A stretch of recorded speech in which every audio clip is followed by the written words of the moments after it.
Small town social comedies, primarily starring Ayushmann Khurrana as the lead, used to be less than a decade ago refreshing and the talk of the town. I can't believe we have reached a stage where the same format of films is just stale and boring. I guess that's what happens when you run a pattern of films to the ground, where the audience just gets exhausted. So much drama for this film is absolutely hilarious.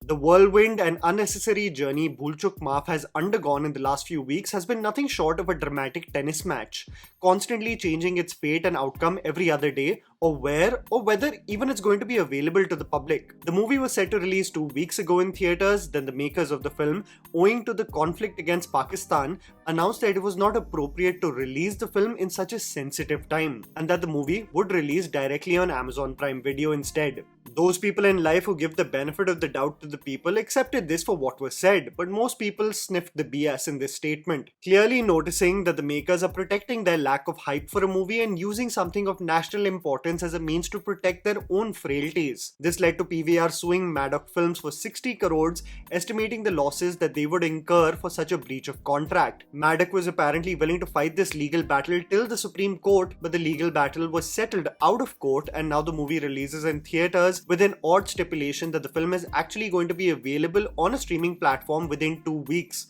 disrupting the otherwise standardized 8-week window for national chains. So for all the hype that did not exist for the film, through this legal rigmarole, even those who had no interest in movies were privy to the title of this film, hilariously being appropriate for its circumstances. It seems like the makers are providing crazy ticket price offers to many. I'm hearing guys are buying tickets for 20 and 40 rupees for the same.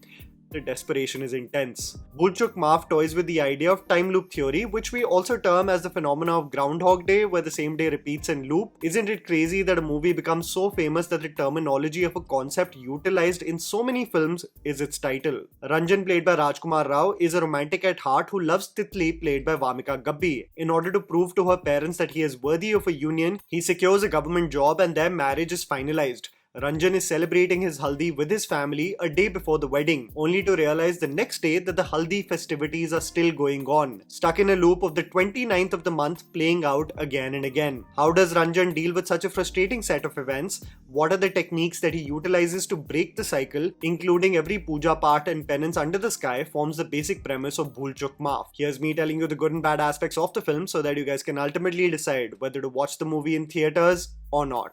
The good.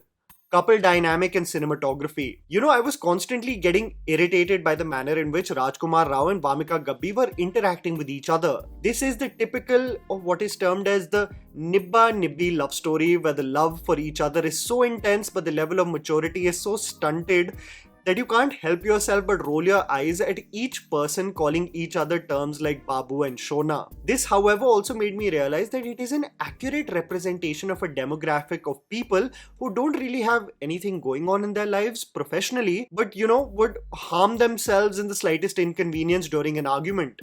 This reminds me of the dynamic that Instagram influencers Dharna and Anmol Babbar have aced with their portrayal of the couple that meets in the park. The woman constantly berates her man for not getting it together, and a proud man who promises the world to her but has nothing to show for it. This is precisely the portrayal of the couple in this film. Ranjan and Titli are naive, irritating, and in their own delusional world.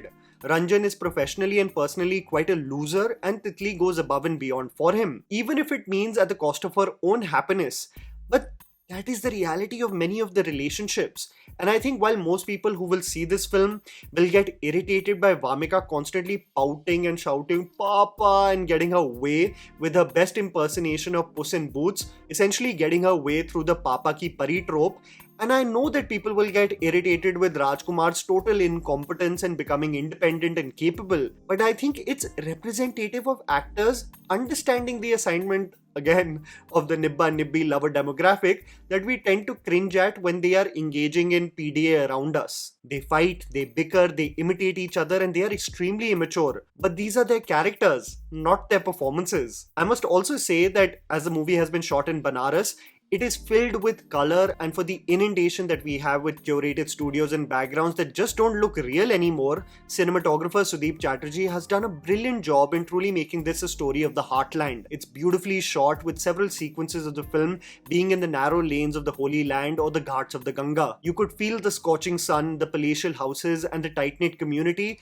that is privy to all the new developments. I remember watching The Great Indian Family with Vicky Kaushal, and most of its surroundings looked like fake sets while being set in a fictional holy town. However, in this case, it genuinely seems like a heartland Indian story. The underwhelming aspects: music and navigating sexism. The film is just 2 hours and 1 minute long, and it's absolutely insane that a film with the time loop concept can still have fillers in the screenplay, so much so that it causes for a slight exhaustion as well through its running time.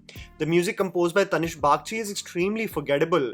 A film that's entirely surrounding a wedding can have some foot-tapping numbers, but songs come and go, and you really do sit and wonder whether they were even required. Koina by Harnoor is remade. They even remade Love Aajkal Ka song Chor Bazari Phir Se, which isn't even in the film's screenplay. Savariya Tera is the only number where there is some respite, but nothing is funnier than Maddock finding a way, some way or the other, to put item songs in their films. I remember Dinesh Vijan talking about being against the concept of these numbers, but he finds a way to have a bachelor party in one way or the other where a scantily clad woman randomly appears and men surrounding her glee with joy. A song starring Dhanashree Verma lands up randomly in this film, a mediocre song with generic choreography, and you really just again start to think, what was the point of all of this? The lack of fun this movie has with a high concept like the time loop theory is alarming.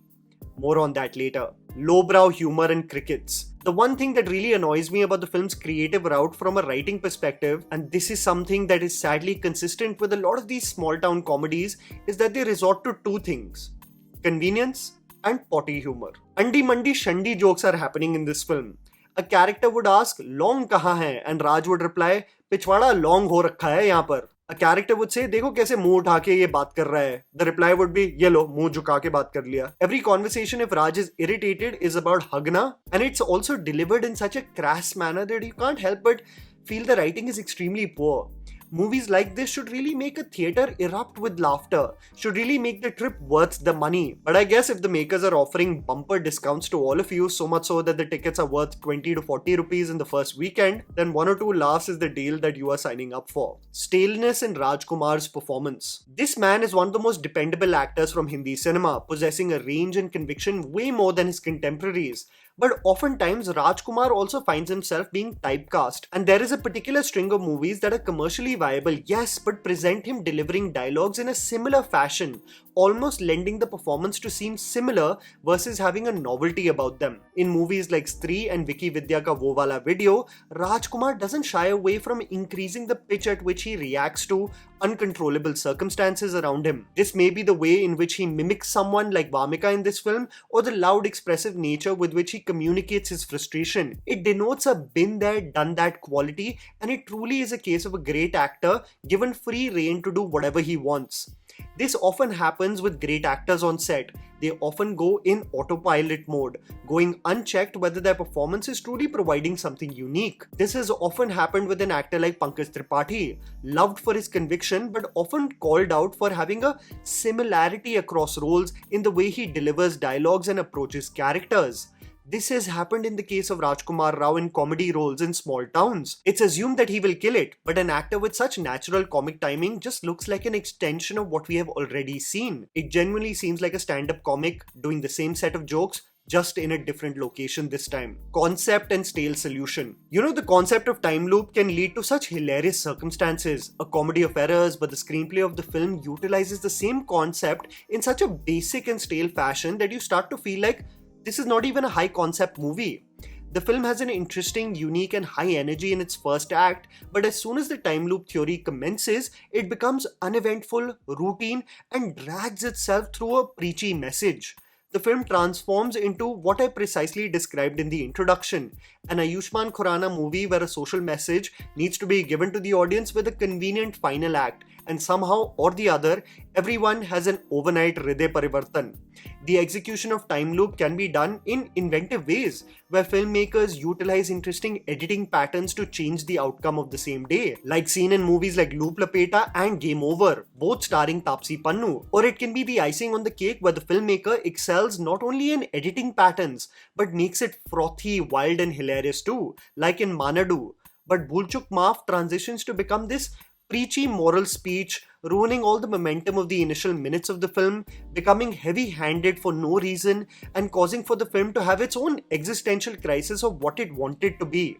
Neither does it do the time loop theory in an inventive way, neither is it extremely funny, nor does it hit its ultimate preachy message on point in the climax. Itna legal trouble iske liye kiya?